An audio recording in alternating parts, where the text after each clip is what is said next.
巴黎奥运伫要举办啊，为着要让奥运会当顺利进行，巴黎政府即马是甲市中心抑个场馆、比赛场馆边仔的一寡街友拢甲因赶走，要求因先去别位。毋过即马有80个非政府组织是提出控诉，批评法国政府安尼施做是在欺负弱势族群，真无情，嘛违背奥运包容的理念。 巴黎东南部戴高乐桥下骹，一个150人规模的临时布棚村面临清场，警方透早6点展开行动，赶走布棚内底无处通待的人。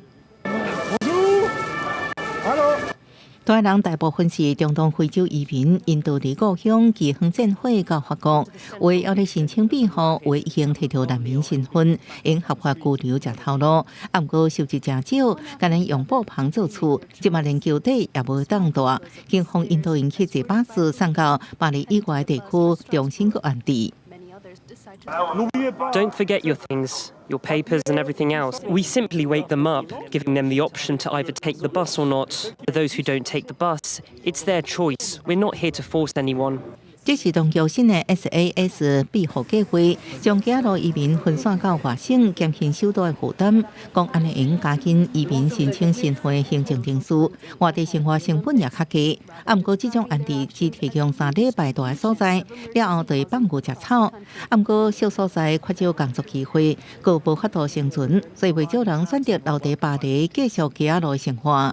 Because we work, we have contracts, we choose to stay in Paris. After 9 a.m. we go to work. For this evening we will see. 为确保抗地啊未阁互游民占领，当局马上清场，而且围起来各用大石头占满空间。这种界步对奥运接近，愈来愈系统化出现。规山的湖边，用要拢因看到围起来甲大石頭，这用要成做巴黎特殊景色。 So that's a lot of people being displaced and removed from public spaces. It's really sped up because of the Olympics. There's obviously an image that Paris wants to put forward without the most precarious people out in plain sight. 为要伫奥运期间展现更差菜市容，当局赶紧将市区阴暗的所在，或者是趴远大楼内底难民移民去食多的人，各种极端族群撤走。主管部长强调，这是既定的分流政策，重新分配全国的紧急庇护住房资源，甲奥运无关系。啊，毋过全国80个非政府组织批评，这就是社会清洗，将极端基层人口赶出首都，是金牌背后的黑暗面。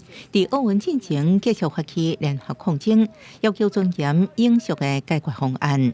公司新闻是会长编译。